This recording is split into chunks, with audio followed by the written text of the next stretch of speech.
Let's start talking NHL Central Division odds. Let's get them up on the screen there. And then you can see there, the Avalanche are the favorites again at plus 195. Dallas, not too far behind them at plus 230. Then you got the Predators there at plus 480. And then the Winnipeg Jets at plus 750. Then on the right side, Minnesota not far behind at 850. And then more distant there, St. Louis at plus 1900. For the first time, the Utah Hockey Club plus 2500. And then the Blackhawks at long shots at plus 11,000. No surprise there. So when we take a look here, is this another situation where we're not even paying attention to the right side of the screen, and we're only talking about the four teams on the left? I mean, I don't. Nobody is going to make an argument for Chicago, but is there anybody else that want to make an argument for? No, not to win the division. I mean, if we're talking about making the playoffs, I could start looking at three teams at least on that right side there. The only thing I would think of is why is St. Louis and Minnesota so far apart, especially when St. Louis finished better in the standings. They had 92 points to Minnesota's 87. They were a lot better team than Minnesota was. St. Louis. Here's why: the St. Louis Blues are frauds. I mean, I can't be more direct. That's like they're a decent hockey team, but. Far apart?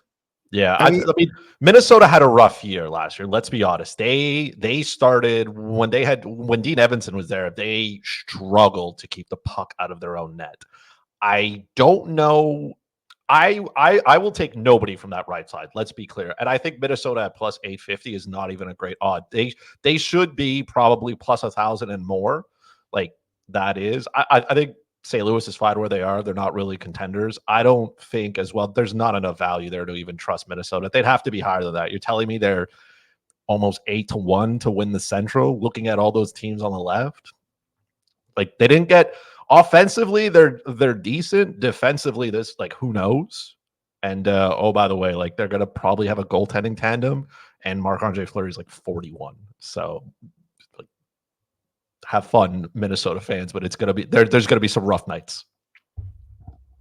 Yeah, when I look at that right side, I mean, to make the playoffs, maybe Utah gets a boost from the new location, fan base, much improved blue line. Connor Ingram takes another step. It may be something to consider. I don't see St. Louis really being in the playoff mix. I mean, yeah, sure, they added Dylan Holloway and Philip Broberg, and that's all good and well. That's not really moving them too much. Minnesota, I mean, playoffs, yes. Division, no. I mean, you'd really just need everything to go perfectly in Minnesota. You need Kaprizov to have a career year. You need Marco Rossi to take a big jump. You need Zuccarello to stay healthy and put it together another 60, 70-point campaign. Obviously, you know what you're getting in Joel Eriksson at quality center there. But, yeah, and Matt Boldy's great, too. So they do have some pieces, but it's just I don't think there's enough there. And, of course, Brock Faber, who we've talked about a bunch on the show. But I don't think they're really in division contention. So let's focus on the four teams on the left. Winnipeg. Yeah. One thing that I was thinking about this, and a reason I'm not too hot on Winnipeg is last year they got a big boon from the news of the dual signings of Hellebuck and Scheifele.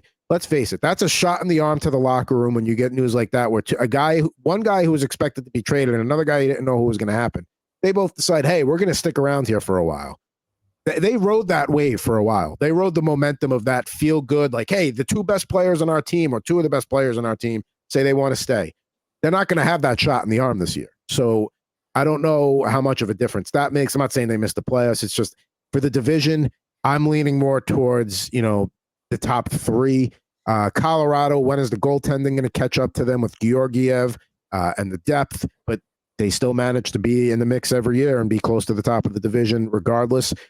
Dallas, to me, is probably the pick here. I think they're the most well-rounded. They'll probably, the way they play is, built to withstand the regular season and maintain it. I think they're in good shape there. I know Nashville's very much improved, but we got to see how it clicks. You got three new bodies in there, and yes, they're going to be better, but there is going to take some time for that adjustment to happen. Yeah, can Nashville, going off of what you said with Winnipeg, that shot in the arm, re-signing Saros, bringing in the players that they brought in, including Steven Stamkos, can that launch them into, being one of those top teams? I don't think it wins them the division, But I also think that, I don't know. I know you said Colorado, but I feel like this number for them is fraud. I think Dallas is way better than Colorado is, and I kind of think Winnipeg is. That's fair. I have Winnipeg winning this division, by the way, just in Okay. case anybody is worried. Winnipeg is a team that they've stayed together. So when you look at their roster from last year to this to like this upcoming season, so far it's pretty stable, right? I know they have a new bench boss behind, and that's fine. Maybe Cole Perfetti now gets some ice time. That'd be kind of fun. But they still have, to me, in my mind, the best goalie in that division, right? Connor Hellebuck is the best goalie. They were one of the best defensive teams in the league. Their core has stayed intact. So they have the path of least resistance in my mind to get back to where they need to be. All the other teams in front of them have something that is just not, that there's a question mark for it. For Colorado, it's their depth. Like you don't have Valerie Natushkin. That kind of hurts. Like Gabriel Landeskog is skating. He's closer to returning than he's ever been. But where does he fit in? How does Colorado fit all that under the cap? Like there's a lot of things going on right now in Colorado, and they can't just keep running out that top line and that top pairing like 25, 27 minutes a night. Colorado is also very dominant on home ice, but they were a mediocre team on the road. So if they slip just a little bit at home, like they're going to start plummeting. Dallas, it's their defense to me. It's just like there's a couple of there's man, like Matt Dumba is there, Ilya Lyubushkin is like that. That's fine, but those are not top four defensemen. I mean, it's Miro Heiskanen is good, yes. Like what are we gonna get from Harley? Their depth is okay. I wonder how the loss of Joe Pavelski hurts them. That's a pretty big hole because he was playing in their top six. I don't necessarily know if they're gonna they didn't go out to replace him. So does one of the kids take over, Stankoven or Johnson? Do they move him to the wing? There's a lot of questions to be asked there, so I don't know.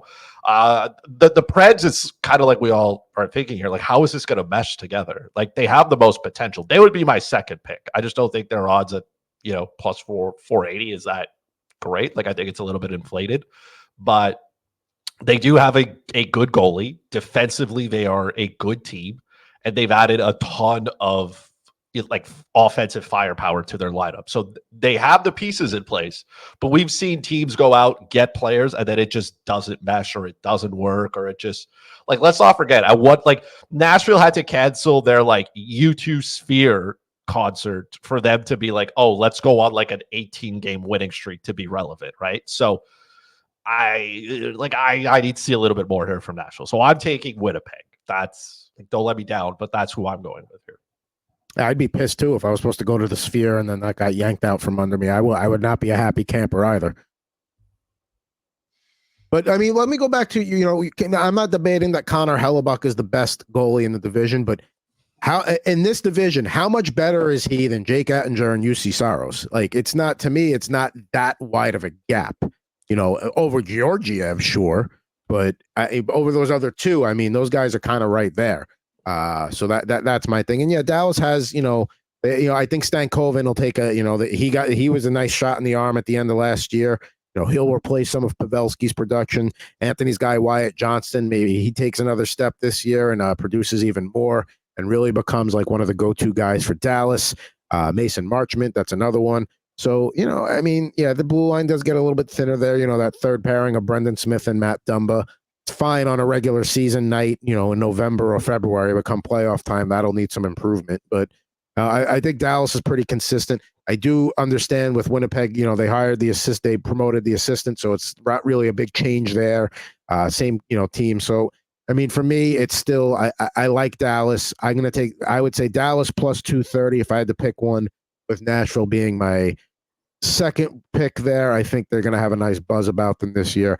At some point, the Avalanche's goaltending has to catch up with them. So, maybe that's this year with Nashville improving and, Dallas and Winnipeg being just as strong as last year. Right, so you have Winnipeg fourth then? Like, if you're going Dallas, Nashville, Colorado, and then Winnipeg? To win the division. If we're going to rank them, I mean, do you have Winnipeg as a wild card team? I mean, it's either them or Colorado in that 3 spot to me. Just like, I know I said mean things about Winnipeg and the city, but I mean the team is still good. So I think Maybe we I'm wrong. gotta Listen, they're very. we got to turn off our direct DMs on Twitter because like we're gonna get heat for two different reasons. You for They're saying they finished fourth, and me for saying Winnipeg is not the best city. No, but I think Winnipeg knows that as a city, it's not an ideal place to go. I think they're aware of that. As long as you're not trashing it too much, I think they're okay with it. I think the best value is with Winnipeg at plus 750. And if I had to go I'm going to agree with both of you guys. Plus 750 would be my take for Winnipeg at number 1. And then at number 2, I agree with Adam with the plus 484 Nashville. You're talking about a 10 goal differential between Winnipeg and Colorado there. And obviously Winnipeg had that, really big flame out in the first round of the playoffs, but they were solid from beginning to end all season long. And they finished with an 8-game winning streak. I'm going to take them to take that next step over a team like Dallas, who's kind of been there and had that opportunity so many times already. I think it's Winnipeg's turn to be the top contender, with Nashville getting that little spark that you kind of talked about earlier with the addition of Stamkos and having Saros be locked in.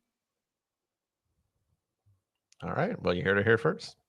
So we got a Winnipeg, we got a Dallas, we got 2 Winnipegs and a Dallas. Now, while you guys talk a little bit more about the Central, I'm going to get our draft link ready here. So coming up for our mock in just a few minutes here.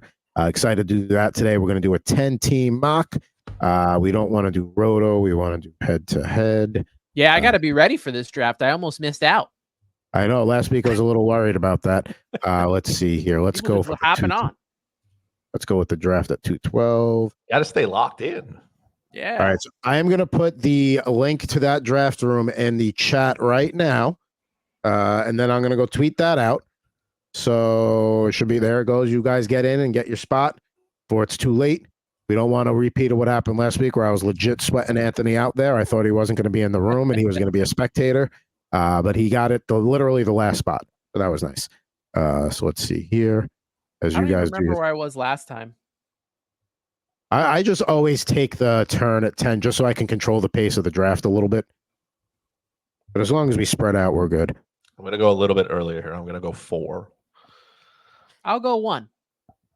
All right. So, right. I mean, unless you're taking McDavid, unless you're not taking McDavid, I think we all know what's happening there. Going to tweet that out right now. I'm ready to shock the world today on this mock draft, baby. This is going to be at 2:12 p.m. Okay, post. There we go. All right, so we've got about 6 minutes to kill, and then by the time the draft goes, it's a 10-teamer. We'll breeze through it pretty quickly and give you a recap before we get out of here on Total Hockey Now. Just wrapping up Central Division odds discussion there. Nobody from the right side. Maybe a Minnesota playoff spot, maybe a Utah playoff spot. On the left side, Chris and Ant are both big on the value of the Winnipeg Jets at plus 750. I'm going to go with the Stars again. You're not making a ton of money with these season-long bets, but looking at that, I would still go Dallas. And yeah, it certainly can't go wrong with Nashville. If you think that spark's going to happen for them with the new additions and Stamkos, Brady Shea, Jonathan Marchessault. Nobody here really making an argument for Colorado, so we all expect to step back there. I think it's a trap. I think that's a trap bet right there. Plus 195 with Alexander Gorgiev. It's not like always a fraud. It's not like the other teams are mediocre. You're talking about any one of those 3 teams below Colorado can take the division, and they all finished, well, except for Nashville. They all finished ahead of them, and Nashville wasn't that far away either.